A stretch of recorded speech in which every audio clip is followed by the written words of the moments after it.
Jen Polanz, Managing Editor of Green Profit Magazine. Welcome to Trending Now, where we look at hot products for retail sales. Today I have with me Janet Sluis, Program Developer for PDSI. Welcome, Janet. Hi, good morning. How are you doing? I'm doing great. We're ready for a really exciting spring this year. Yes, and you've got some very interesting new introductions. So the one we're going to talk about today is Royal Hawaiian Waikiki Colocasia. And this is a very unique product. So tell us all about this one. Yeah, it's really special. For those of us who are used to having colocasias, just having the black ones was a pretty big breakthrough a few years ago. So when I saw this one for the first time, it just is incredibly beautiful. So to have this hot pink color coming in the Colocasia breeding is brand spanking new. This is the first type of its, with these colors in them. There are more coming. There's different breeders working on these, but it kind of reminds me of a caladium on steroids. Oh, yeah, right.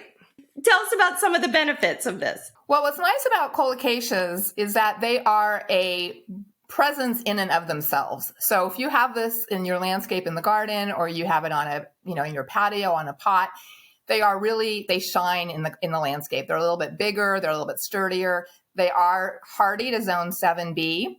So we can talk a little bit about how to care for them in the garden, but they really do come back year after year with a very minimal maintenance in those warmer climates. But in cooler climates, they make a great houseplant. You can, just overwinter them. They do go a little, they go dormant during the wintertime because it is a corm, but there's really easy care ways to take care of them. And then they'll come back for you every year, year after year. And this one is especially special because it was named an All-America Selections winner for 2023. It did win the All-American Select. It's the very first colocasia to ever win at that type of prize. So it's very exciting that this plant did to win that. So tell us a little bit about the brands that this plant is going to fall under. So we're offering this in both of our brands. Plant Development Services, we represent both the Southern Living Plant Collection in the Southeast and the Sunset Plant Collection in the other states. So just to clear that up a little bit, the 16 Southeastern states are considered Southern Living states. And so those plants are marketed under that brand with those labels and tags. And then the other states get Sunset plants. So Sunset's open to all the other markets. And if retailers go onto either one of our websites, depending on which market you're in, we have a list of our licensed growers who are carrying this plant that they can get to, with also other plants that we carry, and they can sign up to be on our retail locator. And we really encourage retailers to do that because we get a lot of questions and from our readers and from our, off of our website. And the main question we get is, how do we find these plants? Where do we get them? So we like to have the retailers on our retail locator because it's super easy for people just to put in their zip code and then it populates whatever garden centers are around them where they can go and find these plants. So that's a great asset for you as a garden center to have so we can send people to your stores. We also offer free POP. So we do have bench cards and signage available for the Waikiki, and that's free for them. They just need to go onto HIP website and then they can order those and they ship directly to the garden center. So it's really easy. Oh, that's perfect. And then tell us a little bit about the breeding and the breeder who developed this plant. So we work pretty closely with Plant Haven. Plant Haven represents John Cho, and he is just one of the world's eminent breeders for colocasias. He's in Hawaii, which is a nice climate for colocasias, but he also works on some other different crops as well that are very different. But he's been working on the Royal Hawaiian line of colocasias and has a really nice series of dark greens, ones that are a little bit more puckered, things that are more darker color, like the darker purples. But this was the first breakthrough with this hot pink.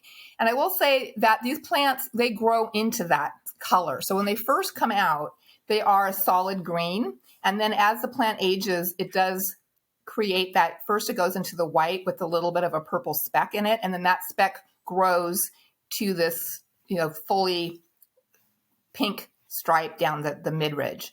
So we're working with our growers pretty closely on helping them culturally to get the plants to that stage and not ship out pure green plants. So that's something that we are working with our growers. We're helping them out with the tips on that.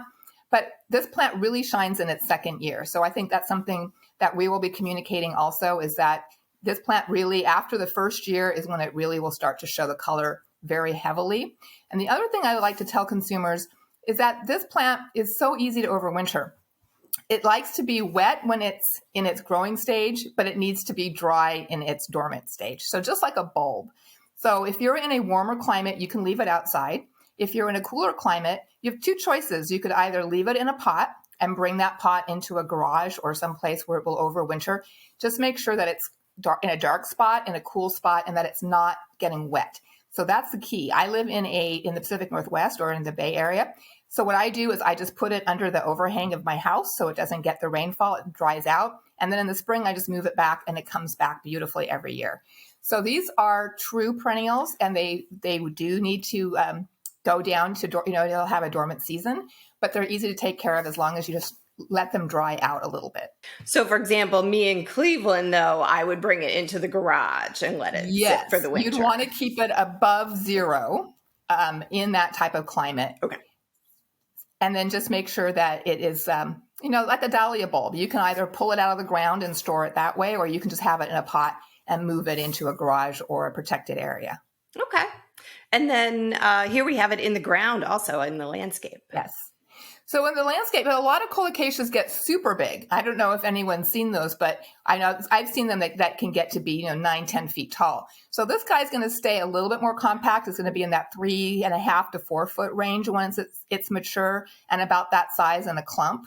So as you saw in those containers, those are big containers. They make a very nice statement plant that you can have in a patio container. But in the landscape, they do make a nice, about like I said, about a 4x4 clump. So they're a very beautiful focal point in a landscape like this.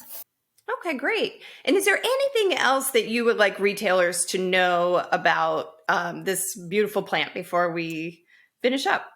Well, I would say that we have seen a tremendous interest in different tropical looking plants.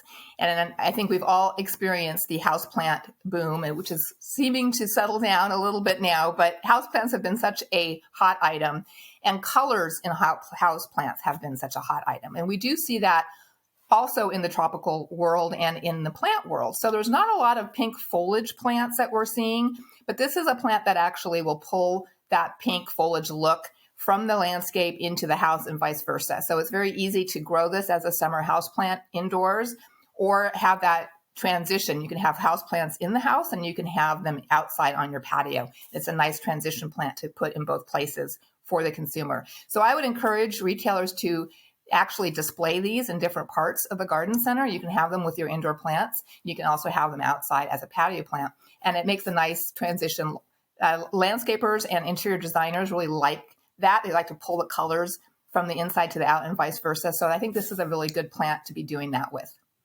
Excellent. All right. Well, thank you, Janet, so much for sharing this with us. Thanks for having me. It's been a great year, and we hope we have a fabulous 23.